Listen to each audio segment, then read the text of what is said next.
দেশে করোনা রোগীর তুলনায় কম আইসিইউ সংখ্যা, বেরিয়ে এসেছে স্বাস্থ্য খাতের দৈন্যদশা। অক্সিজেন থাকছে, সেটা যদি ভাড়া দেন বা কিনে আনতে হয় আমরা সেটাও করবো। স্বাস্থ্য খাতটাকে একটা সম্পদ হিসাবে বিবেচনা করে এটাকে হাইয়েস্ট প্রায়োরিটি দেওয়া উচিত। অগাস্টের আগে স্থাপন হবে না নতুন আইসিইউ। কোভিড সংকট আসার আগে অন্তত সরকারি হাসপাতালের আইসিইউ বেডের সংখ্যা ডাবল করার জন্য আমরা কর্মসূচি নিয়েছিলাম। ওয়ার্ল্ড হেলথ অর্গানাইজেশন এবং ইউনিসেফ আগামী জুলাই নাগাদ তারা এই সাপ্লাইগুলো আমাদের কমপ্লিট করতে পারবে। করোনায় একদিনে সর্বোচ্চ ৪২ জনের মৃত্যু, নতুন শনাক্ত ২৭৪৩। নমুনা দিতে নিবন্ধন করা যাবে অনলাইনে। দেখছিলেন প্রধান শিরোনাম। সকালের সময় সঙ্গে আছে আমি ইমদাদুল হক। এবার অন্যান্য শীর্ষ সংবাদ। সাবেক স্বাস্থ্যমন্ত্রী ও আওয়ামী লীগ নেতা মোহাম্মদ নাসিম গভীর কোমায়। করোনায় আক্রান্ত পার্বত্য মন্ত্রী বীর বাহাদুর উসই সিং ঢাকা সিএমএইচে। লকডাউনকালীন পণ্য বিপণন ব্যবস্থা ভেঙে পড়া, ন্যায্য মূল্য না পাওয়া সহ নানা সংকটে দেশের কৃষিখাত, সহজ শর্তে ঋণ দেওয়ার তাগিদ। করোনা ভাইরাস মোকাবিলায় বাজেটে স্বাস্থ্য খাতে সর্বোচ্চ মনোযোগ সরকারের। বরাদ্দ বাড়ছে 50%, জানালেন মন্ত্রী। নিশ্চিত করতে হবে সার্বজনীন সেবা, বলছেন বিশেষজ্ঞরা। এবারের বাজেটে বাড়তে পারে মোবাইল কল ও ইন্টারনেট খরচ। চাপ বাড়বে গ্রাহকের ওপর, বলছে মোবাইল অপারেটররা। সতর্ক থাকতে হবে কর আরোপের বিষয়ে মত বিশ্লেষকদের।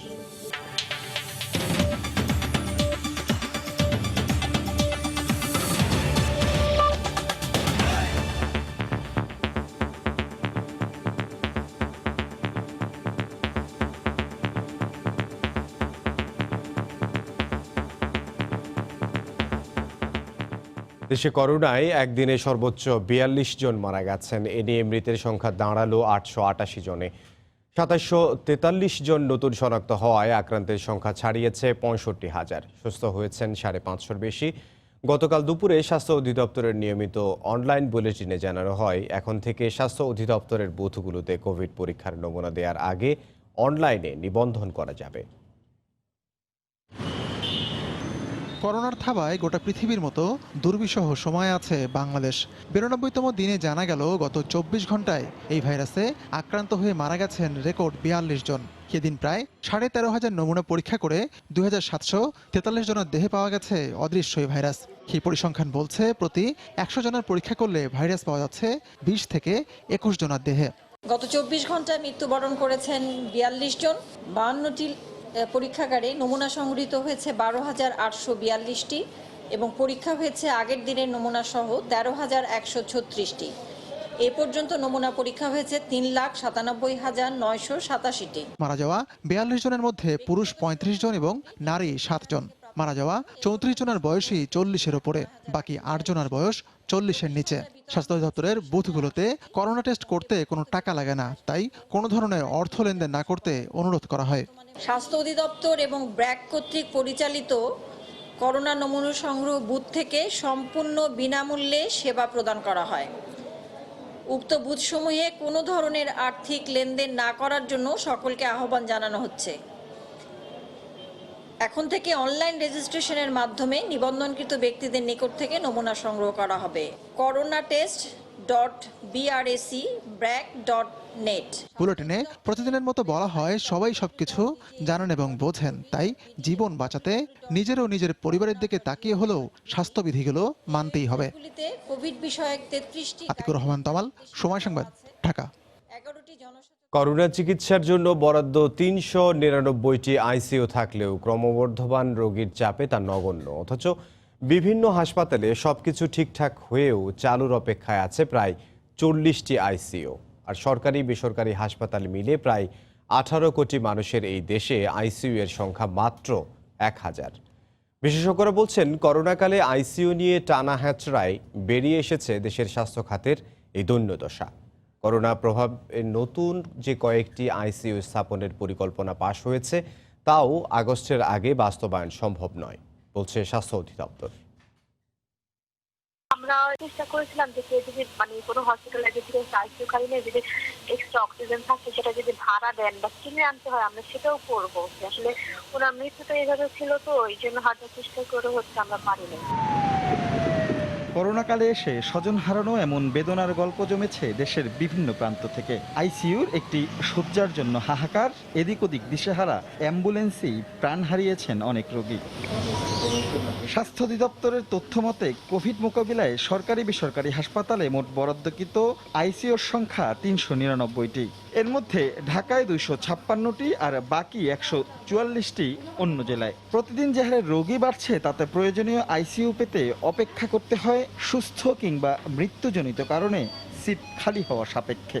কোভিড-19 পজিটিভ পেশেন্টের ক্ষেত্রে যারা বেশিরভাগ যদি সুস্থ হয়ে যাচ্ছে তখন আইসিইউতে খালি হয় না, আইসিইউতে একজনকে ট্রান্সফার করে দেওয়া হচ্ছে এবং আইসিইউতে সেবাটা কিন্তু তারা পাচ্ছে। এদিকে সারা দেশে মোট আইসিইউ শয্যার সংখ্যা প্রায় ১,০০০। এর মধ্যে ঢাকায় ৪ শতাধিক আর বাকি ৬০০ ঢাকার বাইরে। অথচ অধিকাংশ কাজ শেষ করেও চালুর অপেক্ষায় বিভিন্ন সরকারি হাসপাতালে প্রায় ৪০টি আইসিইউ বেড। বিশেষজ্ঞরা বলছেন বছরের পর বছর অবহেলায় থাকা এই স্বাস্থ্য খাতের আসল চিত্র ফুটে উঠেছে এই করোনাকালে। এই জিনিসগুলো সঠিকভাবে আমাদের প্ল্যানিংয়ের অভাব। আমার মনে হয় যে আমাদের স্বাস্থ্য ব্যবস্থাটা এটা লায়াবিলিটি চিন্তা করে কিনা, ইকোনমিস্টরা বা যারা বাজেট করেন ওনারা লায়াবিলিটি মনে করে কিনা। স্বাস্থ্য খাতটাকে একটা সম্পদ হিসাবে বিবেচনা করে এটাকে হাইয়েস্ট প্রায়োরিটি দেওয়া উচিত। এদিকে করোনা পরিস্থিতি বিবেচনায় তড়িঘড়ি করে যে ৩২০টি আইসিইউ স্থাপনের কাজ শুরু হয়েছে সেগুলো সেবাদানের উপযোগী করতে সময় লাগবে আরও অন্তত ৩ মাস। এই কোভিড সংকট আসার আগে অন্তত সরকারি হাসপাতালের আইসিইউ বেডের সংখ্যা ডাবল করার জন্য আমরা কর্মসূচি নিয়েছিলাম এবং ওই সময় হলো অনেকগুলো আপনার এই আইসিইউ বেড এবং ভেন্টিলেটর কেনার জন্য প্রয়াদেশ দেওয়া হয়েছিল এটাকে বৃদ্ধি করার জন্য। ওয়ার্ল্ড হেলথ অর্গানাইজেশন এবং ইউনিসেফ আগামী জুলাই নাগাদ তারা এই সাপ্লাইগুলো আমাদের কমপ্লিট করতে পারে। সেটা যদি হয় আমার ধারণা আগস্টের মধ্যে আমরা এটা শুরু করে দিতে পারি। পাশাপাশি অক্সিজেন সরবরাহ বৃদ্ধির পরিকল্পনার কথাও জানান এই পরিচালক। রাশেদ লিমন, সময় সংবাদ, ঢাকা। সাবেক স্বাস্থ্যমন্ত্রী ও আওয়ামী লীগ নেতা মোহাম্মদ নাসিমের অবস্থা এখনও সংকটাপন্ন। তার চিকিৎসায় গঠিত মেডিকেল বোর্ডের প্রধান বঙ্গবন্ধু শেখ মুজিব মেডিকেল বিশ্ববিদ্যালয়ের উপাচার্য কনককান্তি বড়ুয়া জানিয়েছেন মোহাম্মদ নাসিম এখন গভীর কোমায় আছেন। এদিকে করোনা ভাইরাসে আক্রান্ত পার্বত্য চট্টগ্রাম বিষয়ক মন্ত্রী বীর বাহাদুর উশই সিং এবং সিলেটের সাবেক মেয়র বদরুদ্দিন কামরানকে উন্নত চিকিৎসার জন্য ঢাকার সম্মিলিত সামরিক হাসপাতাল সিএমএইচে আনা হয়েছে। গত ১ জুন করোনা ভাইরাসের উপসর্গ নিয়ে রাজধানীর শ্যামলীর বাংলাদেশ স্পেশালাইজড হাসপাতালে ভর্তি হন মোহাম্মদ নাসিম। শুক্রবার ভোরে ব্রেন স্ট্রোক করলে জরুরিভাবে অপারেশন করা হয়। রবিবার দুপুরে নিবিড় পর্যবেক্ষণে থাকা নাসিমের শারীরিক অবস্থার অবনতি হলে ১৩ সদস্যের মেডিকেল বোর্ড গঠন করা হয়। ওই বোর্ডের প্রধান বঙ্গবন্ধু শেখ মুজিব মেডিকেল বিশ্ববিদ্যালয়ের উপাচার্য ডাক্তার কনককান্তি বড়ুয়া জানান ৭২ ঘন্টার আগে নাসিমের ব্যাপারে কিছুই বলা যাচ্ছে না। কালকের মতো ওনার অবস্থা অপরিবর্তিত, ডিপলি কমাতে আছে, রেসপিরেশন চলছে মেশিনে, ভেন্টিলেটরের মাধ্যমে, ব্লাড প্রেশার ওষুধ দিয়ে মেনটেন হচ্ছে, পালস ৮০ থেকে ১০০ মধ্যে বেড়ে গেছে। এদিকে পার্বত্য চট্টগ্রাম বিষয়ক মন্ত্রী বীর বাহাদুর উশই সিং করোনা ভাইরাসে আক্রান্ত হয়েছেন। রোববার দুপুরে তাকে উন্নত চিকিৎসার জন্য বিমান বাহিনীর হেলিকপ্টারে করে বান্দরবান থেকে ঢাকার সিএমএইচ হাসপাতালে আনা হয়েছে। বেশ কিছুদিন যাবৎ তিনি শ্বাসকষ্টে ভুগছিলেন। পরীক্ষায় তার করোনা ভাইরাস ধরা পড়ে বলে নিশ্চিত করেন চট্টগ্রাম বিভাগীয় স্বাস্থ্য পরিচালক ডাক্তার মোস্তফা খালেদ। এদিকে করোনায় আক্রান্ত সিলেট সিটি কর্পোরেশনের সাবেক মেয়র বদরুদ্দিন আহমদ কামরানকে সিলেট থেকে রোববার সন্ধ্যায় রাজধানীর সম্মিলিত সামরিক বাহিনী হাসপাতালে আনা হয়েছে। নাজমুস সালেহী, সময় সংবাদ, ঢাকা।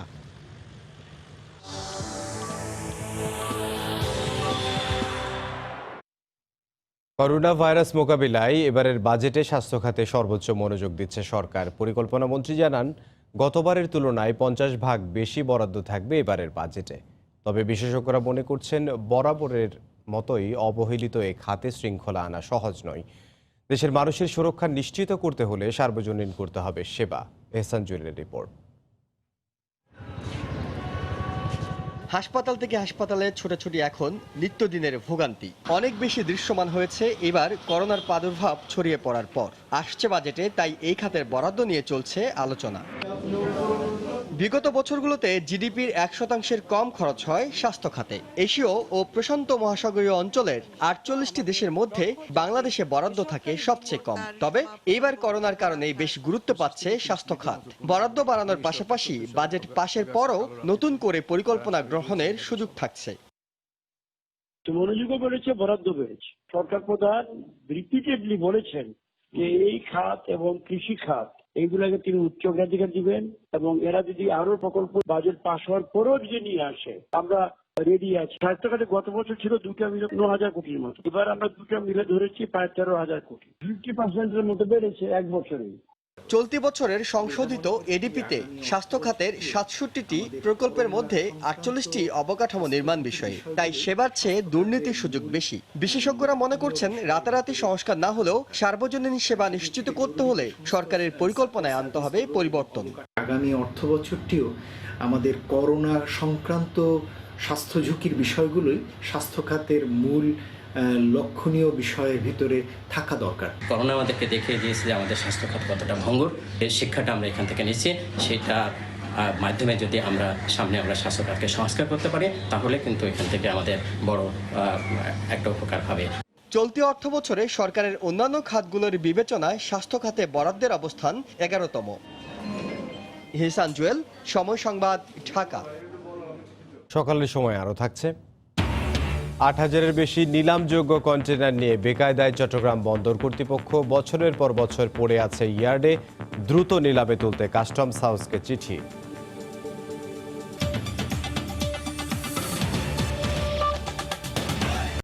করোনা প্রাদুর্ভাবের শুরুর 1.5 মাসেই কৃষকের আর্থিক ক্ষতির পরিমাণ 56,000 কোটি টাকারও বেশি। বেসরকারি সংস্থা ব্র্যাকের এক গবেষণায় উঠে এসেছে এমন তথ্য। সংস্থাটি বলছে, লকডাউনকালীন পণ্য বিপণন ব্যবস্থা ভেঙে পড়া, ন্যায্য মূল্য না পাওয়া সহ নানা সংকটে পড়ে দেশের কৃষি খাত। এই খাতের উন্নয়নে সহজ শর্তে ঋণ দেওয়ার পাশাপাশি শক্তিশালী বিপণন ব্যবস্থার উপর জোর দিচ্ছেন বিশেষজ্ঞরা। রাশেদ বাপ্পির রিপোর্ট। যে কোনো দুর্যোগ কিংবা সংকটে খাদ্য চাহিদা পূরণে মানুষের পাশে ছিল কৃষক। করোনা সংক্রমণেও মাঠে ফসল ফলাতে ব্যস্ত ছিলেন তারা। তবে করোনার ধাক্কা লেগেছে এই খাতেও। মাঠ ভর্তি ফসল থাকলেও লকডাউনে বিপণন ব্যবস্থা ভেঙে পড়ায় ন্যায্য মূল্য বঞ্চিত হয়েছেন কৃষক। কিছু কিছু ক্ষেত্রে মাঠই নষ্ট হয়েছে উৎপাদিত পণ্য। করোনায় কৃষি খাত ও সামগ্রিক খাদ্য নিরাপত্তার প্রভাব নিয়ে গবেষণা করে বেসরকারি সংস্থা ব্র্যাক। দেশের 64 জেলার 1,581 জন কৃষকের উপর পরিচালিত সমীক্ষা বলছে, মার্চের শেষ সপ্তাহ থেকে পরের 1.5 মাসে পণ্যের ক্ষতি ও কম দামের কারণে প্রত্যেক কৃষকের গড় লোকসান প্রায় 2,07,976 টাকা। সেই হিসেবে সারা দেশের কৃষির প্রতিটি উপখাতের সব কৃষকের সংখ্যা বিবেচনায় আর্থিক ক্ষতির পরিমাণ দাঁড়ায় 56,536 কোটি 68 লাখ টাকা। মেজর সমস্যা আমরা দেখেছি যে বাজারটা কাজ করছে না, যাতায়াতের অসুবিধার কারণেও। এখন পোস্ট অফিস বলছে তারা লিচু পরিমাণে কাজ করবে। সো এইরকম কিছু ইনোভেটিভ উদ্যোগ নিয়ে কৃষি বাজারটাকে চালু রাখতে হবে, সেটা খুব জরুরি। সংকট মোকাবিলার উপায় না পেয়ে উৎপাদন কমানোর পাশাপাশি উৎপাদন বন্ধ করতেও বাধ্য হন অনেক কৃষক। বিশেষজ্ঞরা বলছেন, সংকটে জর্জরিত কৃষকের ঘুরে দাঁড়াতে প্রয়োজন কৃষক বান্ধব ঋণ ব্যবস্থাপনা। পাশাপাশি পণ্য বিপণন ও ন্যায্য মূল্য নিশ্চিত করার উপরও জোর দিয়েছেন তারা। কৃষি সম্প্রসারণ অধিদপ্তর, মৎস্য সম্প্রসারণ অধিদপ্তর এবং প্রাণী সম্পদ অধিদপ্তর যারা লোন পেতে চান বা পাওয়ার দরকার তাদের, এবং তারা এই ব্যাপারে একটু সিরিয়াস, তাহলে তাদের এই আনুষ্ঠানিকতাগুলো পূরণ করবার জন্য তাদেরকে যেন তারা সহায়তা করেন যত দূর সম্ভব। বাংলাদেশের কৃষকদের 80%-এর বেশি তাদের কোনো ব্যাংক অ্যাকাউন্ট নেই, কাজেই কৃষি ঋণ পাওয়াটা তাদের ক্ষেত্রে অনিশ্চিত। এজন্য কৃষকের পণ্য উৎপাদন, সেই উৎপাদিত পণ্য বিক্রি নিশ্চিত করা এবং তার মাধ্যমে কৃষককে উপযুক্ত মূল্য প্রদান, এটাই হতে পারে যে ক্ষতিগ্রস্ত কৃষি খাত এবং কৃষকের জন্য সবচেয়ে বড় সমাধান। ভেঙে পড়া কৃষি খাত শক্তিশালী করতে কৃষির সাথে সরাসরি সম্পৃক্ত সার, বীজ ও পরিবহন খাতের দিকেও নজর দেওয়ার আহ্বান বিশেষজ্ঞদের। রাশেদ বাপ্পি, সময় সংবাদ, ঢাকা। করোনা পরিস্থিতিতে গণপরিবহন চলাচলের খবর জানাতে এই মুহূর্তে রাজধানীর মিরপুরে আছেন রিপোর্টার নাজমুস সালেহী। সরাসরি যোগ দেব তার সঙ্গে। সালেহি। পরিবহন তার চাপ রয়েছে, কিন্তু সেখানে আসলে যাত্রী কিন্তু অনেকটা সংকট। সকাল থেকে রাজধানীর যে কয়টি এলাকা আমার ঘুরে দেখার সুযোগ হয়েছে তার মধ্যে মিরপুর অঞ্চলে সবচেয়ে বেশি। আমি জায়গাগুলো থেকে আপনাকে বলতে চাই যে রাস্তায় আপনি দেখছেন এইভাবে প্রত্যেকটি গাড়ি কিন্তু আসলে দাঁড়িয়ে আছে, বাস দাঁড়িয়ে আছে, এখান থেকে বিভিন্ন রুটের বাসগুলো, কিন্তু সেই প্রত্যেকটি বাসে আসলে যাত্রী সংকট রয়েছে। যে কয়টি বাস আসলে রয়েছে তার প্রত্যেকটি বাসে প্রতি এক আসন পর পর তারা যাত্রী উঠিয়েছে। এই সামাজিক দূরত্বের এই বিধান এই প্রতিটি বাসে আসলে প্রতিপালিত হতে আমরা দেখেছি। তবে এই বাসগুলোতে যাত্রী সংখ্যা কিন্তু হচ্ছে অনেকটা কম। আপনাকে যদি দেখাতে চাই যে এই বাসটি আপনি দেখেন যে মাত্র হাতে করে 5 থেকে 6 জন যাত্রী নিয়ে কিন্তু যাত্রা করছে। একইভাবে ঢাকার অভ্যন্তরে চলাচলকারী প্রত্যেকটি বাসের অবস্থা মোটামুটি এমনই বলা যেতে পারে। তবে এই যে বাসগুলো রয়েছে এদের যাত্রী উঠানো এবং নামানোর ক্ষেত্রে শারীরিক দূরত্বের বিষয়টি আসলে কোনোভাবেই মানা সম্ভব হচ্ছে না পরিপূর্ণভাবে। আমরা দেখছি যাত্রী হুড়োহুড়ি করে উঠে যাচ্ছেন অথবা হুড়োহুড়ি করে নামছেন। তবে যাত্রীরা কিন্তু অনেকটা সচেতন। তারা হচ্ছে যে অনেকেই আপনি দেখছেন এখানে সবাই যতটুকু স্বাস্থ্যবিধি মানা সম্ভব এবং স্বাস্থ্য সুরক্ষার যে বিষয় তারা কিন্তু সবাই চালক সহ তারা কিন্তু সেই ধরনের ব্যবস্থা যাত্রীরা কিন্তু নিয়েছেন। পাশাপাশি বাসের পক্ষ থেকে আমরা হচ্ছে এই বাসগুলোতে যে কন্ডাক্টর রয়েছে তাদের হাতে আমরা জীবাণুনাশক স্প্রে দেখছি। প্রত্যেকটি যাত্রী যখন বাসে উঠছেন তখন তাদেরকে জীবাণুনাশক স্প্রে দিয়ে পরিষ্কার পরিচ্ছন্ন হাত ধুয়ে দেওয়া হচ্ছে। তবে যাত্রীরা বলছেন যে বাসের মধ্যে যে সিটে মেঝেতে বা হাতলে বাসে যে জীবাণুনাশক স্প্রে যদি করা হতো তাহলে হচ্ছে যে সেটি ভালো হতো এবং এই বাসের মধ্যে জীবাণুনাশক স্প্রে হতে বা আমরা কিন্তু এই ধরনের দৃশ্য সকাল থেকে দেখিনি। তবে যাত্রীরা যখন বাসে উঠছেন তখন বাসের যারা কন্ডাক্টর রয়েছে তারা আসলে যাত্রীদেরকে হচ্ছে সেইভাবে আসলে আপনার হ্যান্ড স্যানিটাইজার দিয়ে তারা হচ্ছে যে হাত ধুয়ে দিচ্ছেন, পরিষ্কার পরিচ্ছন্ন করছেন। কিন্তু সব থেকে যেটি বিষয় সেটি হচ্ছে যে সড়কে গণপরিবহনের চাপ কিন্তু প্রচুর আছে। মাঝে মধ্যে হঠাৎ করেই সিগন্যালে পড়ছে, প্রতিটি সিগন্যাল অন্তত 4-5 মিনিট করে সিগন্যালে বাস কিন্তু পড়ছে। তবে সেই সমস্ত প্রতিটি বাসে আসলে যাত্রী সংকট রয়েছে। যাত্রীরা অনেকাংশেই সচেতন। বাসগুলোর পক্ষ থেকে আরও একটু সচেতন হলে গাড়িগুলোকে তারা যদি জীবাণুনাশক স্প্রে করতো এবং সেক্ষেত্রে সামাজিক দূরত্বের বাসে ওঠা এবং নামার ক্ষেত্রে যদি আরেকটু সামাজিক স্বাস্থ্যবিধি মানা হতো তাহলে বাস যাত্রা আরও একটু সুখকর হতো বলে যাত্রীরা মনে করছেন। তো এই ছিল আমার কাছে রাজধানীর অভ্যন্তরীণ গণপরিবহন চলাচলের খবর। ইমদাদ, মিরপুর থেকে নাজমুস সালেহি। সকালের সময় আরও থাকছে মশার উপদ্রবে অতিষ্ঠ নওগাঁ পৌরবাসী। শহরের ড্রেনগুলো পরিণত হয়েছে প্রজনন কেন্দ্রে। করোনার কারণে দেরি হলেও দ্রুত ব্যবস্থা নেওয়ার আশ্বাস পৌর মেয়রের।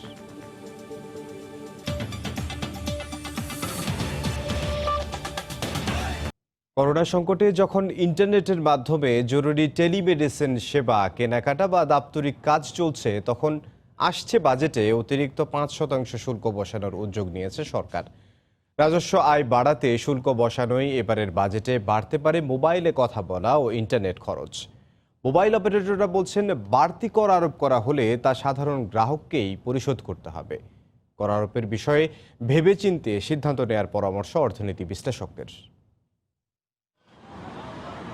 করোনা মহামারীতে ঘর থেকে বের হওয়া কমে গেছে, বেড়েছে সামাজিক দূরত্ব বজায় রাখার নির্দেশনা। এমন অবস্থায় ব্যক্তিগত যোগাযোগ, কেনাকাটা কিংবা দাপ্তরিক কাজকর্ম সবই চলছে মোবাইল ও ইন্টারনেটে। অপারেটরদের হিসাব বলছে করোনায় দেশে ইন্টারনেট ব্যবহার বেড়েছে 30%।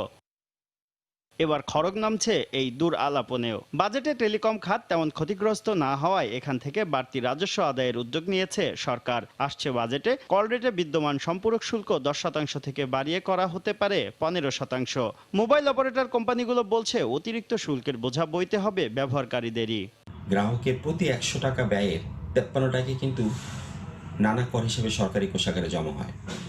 ইতিমধ্যেই কর ভারে জর্জরিত মোবাইল সেবার উপর নতুন করে যদি এই সম্পূরক শুল্ক বৃদ্ধি করা হয় তা গ্রাহকের ব্যয় বাড়াবে, দুর্দশাও বাড়াবে। তীব্র সংকটের এই সময় টেলিকমের মতো একটি গুরুত্বপূর্ণ সেবায় মূল্য বৃদ্ধি কোনোভাবেই কিন্তু কাম্য নয়। করোনায় ব্যবসা বাণিজ্য থেকে চিকিৎসা সেবা সবকিছুই ইন্টারনেট নির্ভর হয়ে পড়েছে। এ অবস্থায় কর আরোপের বিষয়ে অপারেটরদের মতামত নেওয়া উচিত বলে মনে করেন এনবিআর এর সাবেক এই চেয়ারম্যান। কস্ট বাড়িয়ে দিলে, ট্যাক্স বাড়িয়ে দিলেই শুধু আমার আয় হবে না, এর জন্য যদি কর্মকাণ্ড বাধাগ্রস্ত হয় কিংবা যদি কস্টলি হয়ে যায় তো তাহলে তো সেটাই ওই অর্থনীতিকেই তো সেটা বহন করতে হবে। দেশের 16,53,00,000 মোবাইল গ্রাহকের প্রায় 10 কোটি ইন্টারনেট ব্যবহার করেন। বর্তমানে মোবাইলে ইন্টারনেট ব্যবহারে 5% ভ্যাট দিতে হয়। কথা বলা ও খুদে বার্তায় 15% ভ্যাট এবং চার্জ পরিশোধ করতে হয় 1% হারে। শুভ খান, সময় সংবাদ, ঢাকা। 8,000-এর বেশি নিলামযোগ্য কন্টেইনার নিয়ে চরম বেকায়দায় চট্টগ্রাম বন্দর কর্তৃপক্ষ। কন্টেইনারে আমদানি করা পণ্য বছরের পর বছর বন্দরের ইয়ার্ডে পড়ে আছে, আর ইয়ার্ডে স্থান না হওয়ায় আমদানি করা কন্টেইনার এখন খালাস করা হচ্ছে প্রাইভেট আইসিটিতে। এই অবস্থায় নিলামের পাওনা বাবদ 86 কোটি টাকা পরিশোধের পাশাপাশি কন্টেইনারগুলো দ্রুত নিলামে তুলতে কাস্টমস হাউসকে চিঠি দিয়েছে বন্দর কর্তৃপক্ষ। শাখাউত ত্রিপুর ক্যামেরায় বিস্তারিত জানাচ্ছেন কমল দেব। চট্টগ্রাম বন্দরের সবশেষ তথ্য অনুযায়ী বন্দরের অকশন শেডে নিলামে তোলার মতো কন্টেনার রয়েছে 8,000-এর বেশি। এর মধ্যে গাড়ি রয়েছে 382টি, রয়েছে এলসিএল কার্গো 68,000 প্যাকেজ এবং বাল্ক কার্গো 5,348 প্যাকেজ। বছরের পর বছর এসব কন্টেনার এভাবে পড়ে থাকায় দুর্ভোগে পড়তে হচ্ছে বন্দর ব্যবহারকারীদের। বিভিন্ন শিপিং লাইনের জন্য অবশ্যই লস, কারণ এই কন্টেনারগুলো আমরা ইউজ করতে পারছি না। আমি বলেছি যে কন্টেনারটা হচ্ছে টাকার মতো, আমরা যত ইউজ করব আমাদের তত লাভ হবে। তো সেক্ষেত্রে আমরা অনেক টাকা রেভিনিউ হারাচ্ছি। নির্দিষ্ট সময়ের পর আমদানিকৃত পণ্য আমদানিকারক ছাড় না করালে তা নিলামে তোলার ব্যবস্থা নেয় কাস্টমস কর্তৃপক্ষ।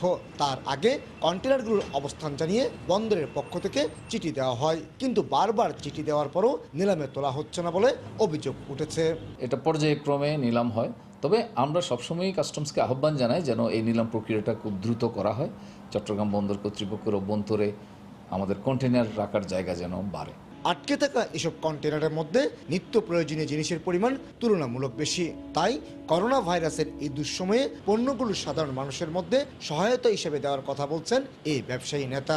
তড়িৎ একটা সিদ্ধান্ত নেওয়া উচিত, এই কন্টেনারগুলিকে নিলামে হোক যেভাবে হোক সেগুলি ছেড়ে দেওয়া উচিত। সেগুলি যদি খাদ্যদ্রব্য হয়ে থাকে সেগুলিকে ত্রাণ হিসেবে বিলি করে দিক সরকার। অবশ্য আগে থেকে নিলামে বিক্রিত পণ্যের হিস্সা বাবদ চট্টগ্রাম বন্দর কর্তৃপক্ষ কাস্টমসের কাছে 86 কোটি 42 লাখ টাকা পাওনা রয়েছে।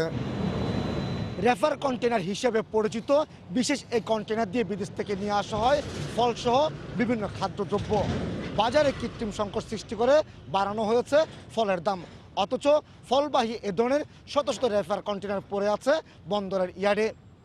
চট্টগ্রাম বন্দর থেকে কমল দে, সময় সংবাদ। মানব পাচার ও অর্থ পাচারের অভিযোগে লক্ষ্মীপুর 2 আসনের সংসদ সদস্য কাজী শহীদ ইসলাম পাপুলকে গ্রেফতার করেছে কুয়েত পুলিশ। সেদেশে নিযুক্ত বাংলাদেশের রাষ্ট্রদূত তথ্য নিশ্চিত করেন। এ বিষয়ে তাকে জিজ্ঞাসাবাদ করছে দেশটির আইন শৃঙ্খলা রক্ষা বাহিনী। গেল ফেব্রুয়ারি মাসে সংসদ সদস্য পাপুলের ছবি দিয়ে কুয়েতের আল কাবাস পত্রিকায় বাংলাদেশের একজন সংসদ সদস্যকে মানব পাচারের অভিযোগে খোঁজা হচ্ছে এমন একটি সংবাদ প্রচার হয়। সংবাদে মানি লন্ডারিং সহ ওই সংসদ সদস্যের কুয়েতি কোম্পানির বিরুদ্ধে বাংলাদেশ থেকে প্রায় 20,000 মানুষকে চাকরি দেওয়ার কথা বলে কুয়েতে নিয়ে আসা এবং বিনিময়ে 5 কোটি কুয়েতি দিনার লেনদেনের অভিযোগ আনা হয়। শুরু হয় দেশটির আইন শৃঙ্খলা রক্ষাকারী বাহিনীর তদন্ত। রোববার কুয়েতের আইন শৃঙ্খলা বাহিনীর হাতে লক্ষ্মীপুর 2 আসনের সংসদ সদস্য কাজী শহীদ ইসলাম পাপুলের গ্রেফতারের বিষয়টি নিশ্চিত করেন দেশটিতে নিযুক্ত বাংলাদেশের রাষ্ট্রদূত SM আবুল কালাম। সময় সংবাদকে তিনি জানান, শনিবার রাতে কুয়েতের ক্রিমিনাল ইনভেস্টিগেশন ডিপার্টমেন্ট CID পাপুলকে আটক করে। তবে এখন পর্যন্ত পাপুলের বিরুদ্ধে মামলা হয়েছে কিনা বিষয়টি নিশ্চিত নয় বলে জানান রাষ্ট্রদূত। কালকে রাতে অ্যারেস্ট হয়েছে আর কি, সিআইডি ওনাকে নিয়ে গেছে কালকে। আমি কোনো ডিটেলস আমার কাছে নাই, আমরা এখনো জানতে পারি না, আমি চেষ্টা করতে সিআইডি ব্যাপার তো ওগুলো জানা তো মুশকিল। মামলা ছিল বলে আমার জানা নেই। এর আগে ফেব্রুয়ারি মাসেই অর্থ পাচার এবং অবৈধ সম্পদ অর্জনের অভিযোগে পাপুলের বিরুদ্ধে অনুসন্ধান শুরু করে দুর্নীতি দমন কমিশন, যেখানে তার বিরুদ্ধে দুর্নীতির মাধ্যমে অর্থ পাচার ও শত কোটি টাকার অবৈধ সম্পদ অর্জনের অভিযোগ আনা হয়। এদিকে গণমাধ্যমে বিবৃতি পাঠিয়ে তার স্ত্রী ও সংরক্ষিত আসনের সংসদ সদস্য সেলিনা ইসলাম জানিয়েছেন, গ্রেফতার নয়, কুয়েতের সরকারি দফতর ও CID তাকে আলোচনার জন্য ডেকেছেন। মার্জিয়া মুমু, সময় সংবাদ, ঢাকা। করোনা সংক্রমণের যুদ্ধের ময়দানে বীরের মতোই লড়ছেন স্বাস্থ্যকর্মীরা। মহামারীর মুখে প্রান্তিক মানুষের স্বাস্থ্য সেবায় আত্মনিয়োগ করেছেন কমিউনিটি হেলথ কেয়ার প্রোভাইডাররা। তাদের নিয়ে নতুন পরিকল্পনা নিয়েছে স্বাস্থ্য অধিদপ্তর। গাইবান্ধা থেকে হেদায়েতুল ইসলাম বাবুর রিপোর্ট, ছবি তুলেছেন আতাউল হক সাগর। বরাবরের মতো প্রতিদিন নিয়ম করেই খুলছে প্রান্তিক পর্যায়ের কমিউনিটি ক্লিনিকগুলো। পেটের ব্যথা কিংবা জ্বর কাশি নিয়ে প্রথমে হাতের কাছের এসব প্রতিষ্ঠানেই আসেন গ্রামের মানুষ, আর কোনো ধরনের ভোগান্তি ছাড়াই বিনামূল্যে ওষুধ আর সেবা নিয়ে বাড়ি ফিরছেন তারা। ঘরের কাছেই ক্লিনিক সেবা পাই, এ আমাদের খুব গর্বিত। আমরা হাসপাতালে কখনো যাই নাই, দেশের পরিস্থিতি ভালো না, আমরা ওখানে যাবও না। সবকিছু সেবা আমরা এখান থেকেই পাই। আসলাম এখানে, এসে বললাম, ডাক্তারও দেখলো, দেখার পরে আমাকে বড়ি দিল, বড়ি নিয়ে আমি যাওয়া লাগছে।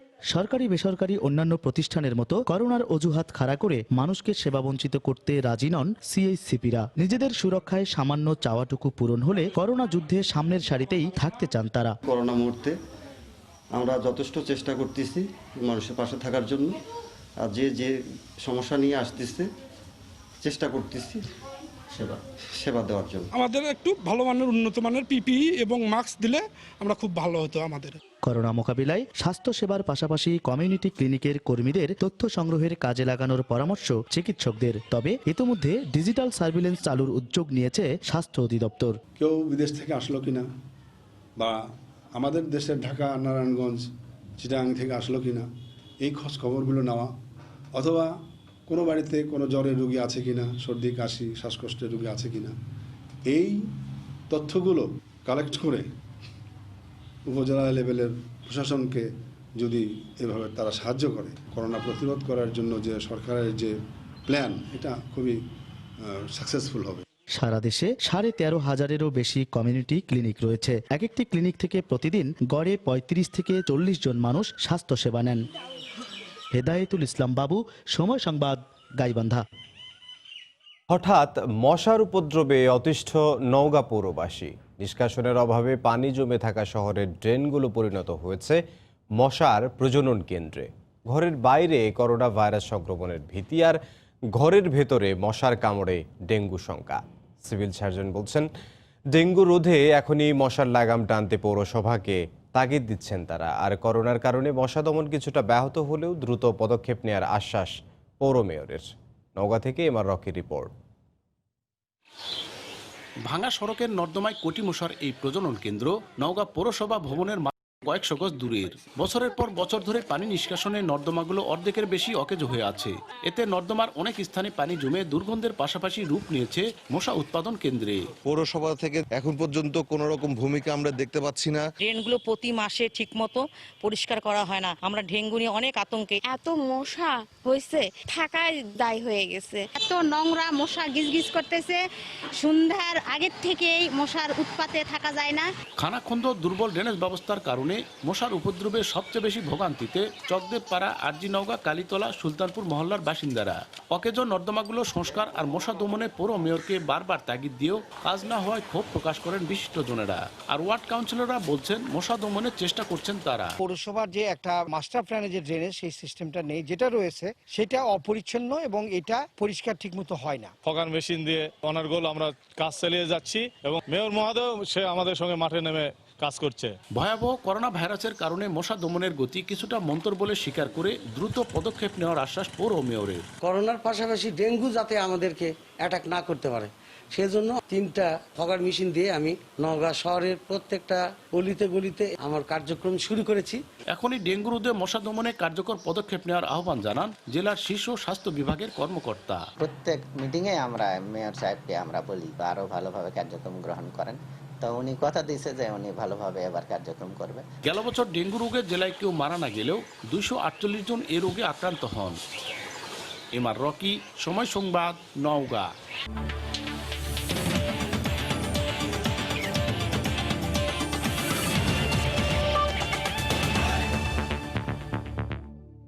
করোনার কঠিন সময়ে এবার চট্টগ্রামের কোচদের পাশে দাঁড়িয়েছেন জাতীয় ক্রিকেট দলের অধিনায়ক তামিম ইকবাল। করোনা মহামারীর কারণে সব ধরনের ক্রিকেট খেলা কিংবা কোচিং কার্যক্রম বন্ধ থাকায় চট্টগ্রামে চরম বেকায়দায় রয়েছে বিভিন্ন ক্রিকেট একাডেমির কোচরা। এমন কঠিন পরিস্থিতিতে এবার চট্টগ্রামের কোচদের উপহার হিসেবে আর্থিক অনুদান প্রদান করেছেন জাতীয় ক্রিকেট দলের ওয়ানডে অধিনায়ক তামিম ইকবাল। এমন সহায়তা পেয়ে খুশি জেলার ক্রিকেট কোচরা।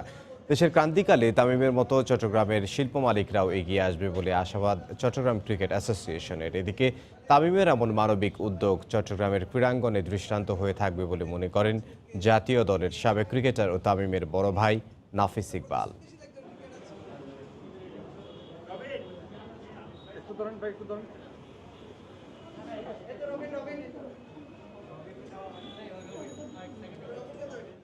পুরোদমে অনুশীলনে ফিরছে ইংল্যান্ডের ক্রিকেটাররা। টেস্ট সিরিজ চলাকালীন জুলাইয়ের মাঝামাঝিতে অনুশীলন শুরু করবে ওয়ানডে দলও।